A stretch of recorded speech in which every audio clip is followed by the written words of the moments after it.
I normally don't do this, but I thought I would take the opportunity to show off and review the new iPhone 14 Pro. This is the Deep Purple, I believe it's called.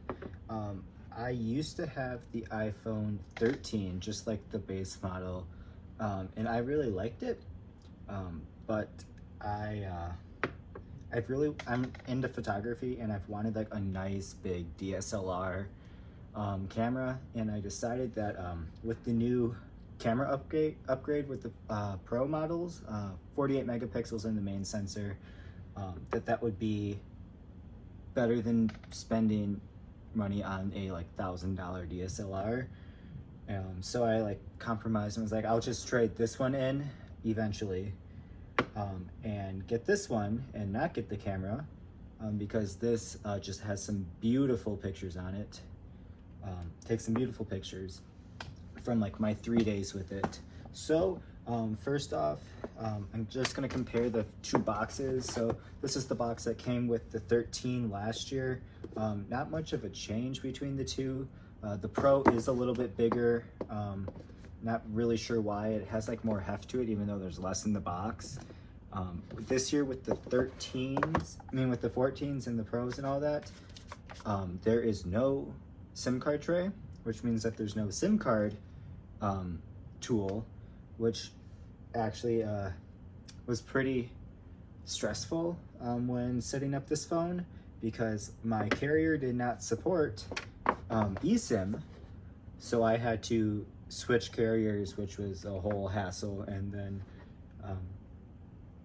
since the carrier didn't support like setting up eSIM on your own, I had to call them multiple times to set up the eSIM, which now that it's set up, it's perfectly fine. It was just a big long like 12-hour hassle and multiple day like stressful event. But now that it's up and running, I haven't had any problems with service or anything like that. If I do end up getting a phone within the next few years and still have this carrier, it should just be like very simple to switch phones with my eSIM. On here, I can just go to add eSIM, and it'll probably pop up transfer SIM to a different phone, and I'll just go on this phone and click OK, and it's that simple. Once I got my new service up and running and switching the two, it was like 30 seconds for switching my service from the 13 to the 14 Pro.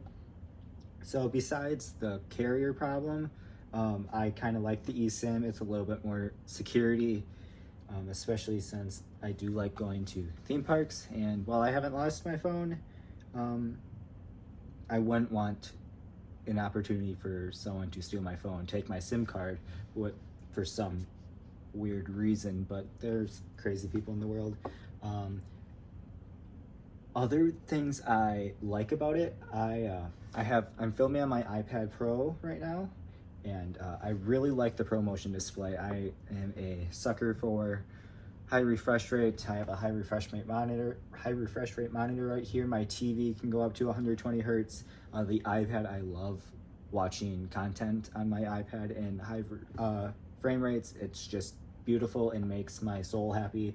And so having the ProMotion on here is just like buttery smooth when it works. I'll get to that part. So that was another reason I upgraded the 13. I decided not to get the Pro last year just for money reasons, but the 14 Pro and ProMotion is just so good.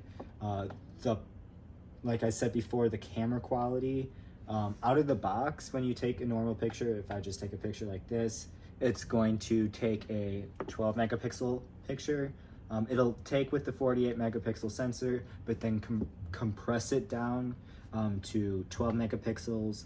You're still gonna get much better like low light photography, a little bit better like clarity, but it's still gonna be 12 megapixels unless you do turn on raw photos, which then it'll use up the full 48 megapixels, and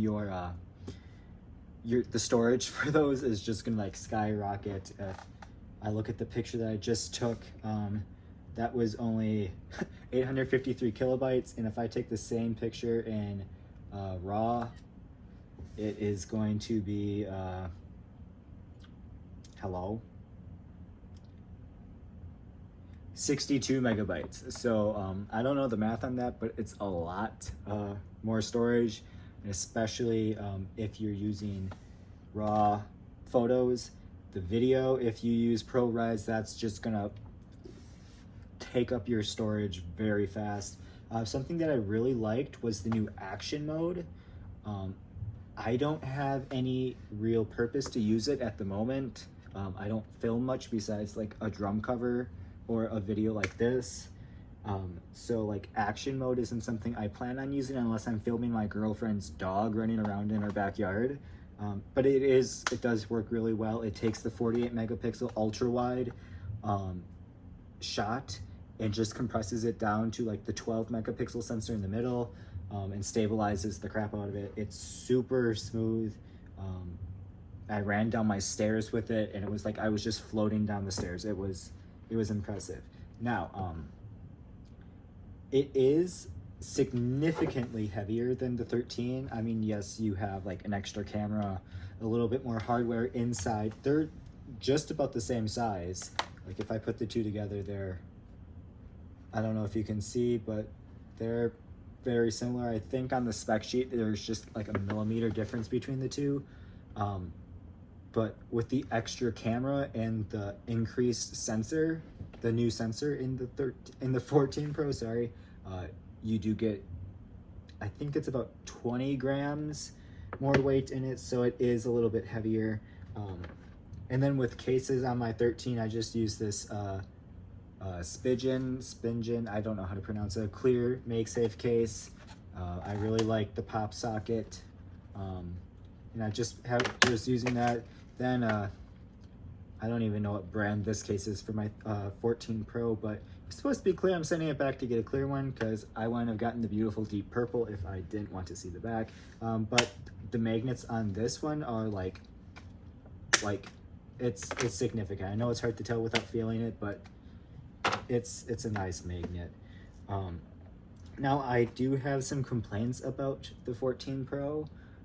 Just a few minor things and then a few major things that I'm actually going to have to take in to get fixed. First, while I do like the shiny rails on the side of it, they are a fingerprint magnet. It's wild. I really like the matte. I guess it's matte on the 13. I never saw a fingerprint on the side rails, but this is the first time I took the case off in a few days since I got the phone, and just holding it in this review, it's crazy. I'm going to keep a case on it forever just so I don't have to see the fingerprints. Except on the back is like a frosted finish. I do really like the frosted finish. It just feels good in the hands, but again, I'm going to put a case on it because I just don't want to drop it and break it because this thing is beautiful. My other problems, these are a little mix between a hardware and software. I know there's a lot of things going on with iOS 16 right now, and while I'm not in the beta anymore because I didn't want to ruin my pretty new phone, I am still having some problems with swiping. So sometimes I'll be in the home screen and I can't swipe. Like right now, I can't swipe in my folder. And so like there's two ways I get around it. I either hold down on the two buttons in the folder, the two dots in the folder, and swipe, or I have to reset my phone, which sounds very minute, but it is a little pain in the butt to have to continuously do that throughout the day. I think it's 2 o'clock right now. I think I have reset this phone about 4 or 5 times today just because I can't swipe between my home screens. But that's just something that I'm sure a software update will fix in the future. Another problem that I actually had my first encounter with today is there have been a bunch of people saying that since they got this, their main sensor, their main camera, the 12 megapixel sensor has been a little glitchy when using third-party apps like TikTok or Snapchat or Twitter if you take pictures on the Twitter app. where there's sensor, and since the new camera has optical image stabilization, um, it will vibrate, like the physical camera hardware will vibrate. And this morning I opened up Snapchat to send a Snapchat to someone, and I heard zzz inside of it, and Snapchat closed. And I'm like, well, that's not good. I haven't been able to recreate the problem, even though I had tried many times. But I think tomorrow I'm going to be taking it into the Apple store to trade it in and get a replacement, hopefully without any extra charge, since I did get this within the past like 5 days or something like that. I am a little disappointed that there's another hardware issue with the iPhones. I know it's bound to happen, but it is just a little disappointing. And there's one other thing before I end this that I really like, and that some people really like, some people really hate, the dynamic island. When I watched the live stream, when they released this, I flipped out. I was very excited to see this. There had been rumors for months, I think since last year actually, that Apple was going to do like a pill cutout at the top, and I honestly didn't care because it's just another notch. Like, it's not any different. It is a little bit lower down on the screen, so you do get a little bit less screen to body ratio, but I know Apple doesn't care about that. I don't really care about it. But what they did software wise with it is like, they did the Apple thing. Having music and your task, it's almost like a multitasking option. So let's just play a random song here. Turn it down. So you're in the music app, you swipe up, and it automatically goes to the top in your dynamic island. You can long press on it for a little like widget notification to pop up. Tap away from that. Oops, wrong app. Or you can just tap it and it opens up your music app. It's honestly like, Apple did an amazing job with this. If I go into, let's just say like my wallet, Face ID pops up, and it's just like little animations. I'll do it again. Little animations like that just make it an enjoyable experience, even though it's such a tiny feature and it doesn't really do anything to like your overall day-to-day like productivity with the phone. It's just, it makes sense. So like, I can go into my clock, I can let's set a timer for 15 minutes. Okay, I swipe away, it automatically goes up into the dynamic island. I can long press, bring up the notification. Where did it go? Oh, I closed out. Or I can just tap on it, bring it up, and it's there. It's almost, like I said, multitasking. I can swipe up, and if I go back to music, start playing music, swipe up, and now my music is on the left, timer's on the right. It's just beautiful. And another little thing, let's get rid of that. With the music, I know it's kind of hard to see. Why is my timer still going? I stopped that. Oh. I know it's hard to see, but a little waveform in the top is just a subtle touch. They didn't have to do that. They could have just left it like that, where there was no waveform, but I like it. Same thing goes for phone calls. Phone calls appear up there. I can put a list up on the screen for you of everything that it includes. It's just a nice touch to it. So that's my review. If you have any other questions, let me know in the comments. I will be happy to answer them. I know this is I don't do tech reviews, but I've had a few people reach out to me and just be like, hey, like, Robbie, how's the phone? And I'm like, I'll just release my own review, my personal opinion on it. Oh, I forgot one last thing. The always on display. I had a Note 8 that released in 2017, 2018 with an always on display. I didn't use it that much just because like I would just look at the time or something like that. But having the always on display in the Apple way is nice. I usually turn it off since most of the day my phone is in my pocket. It doesn't waste that much battery, but I do see a significant like increase in battery usage, but just, I don't know, it just makes sense. The time is there, your home screen is still there.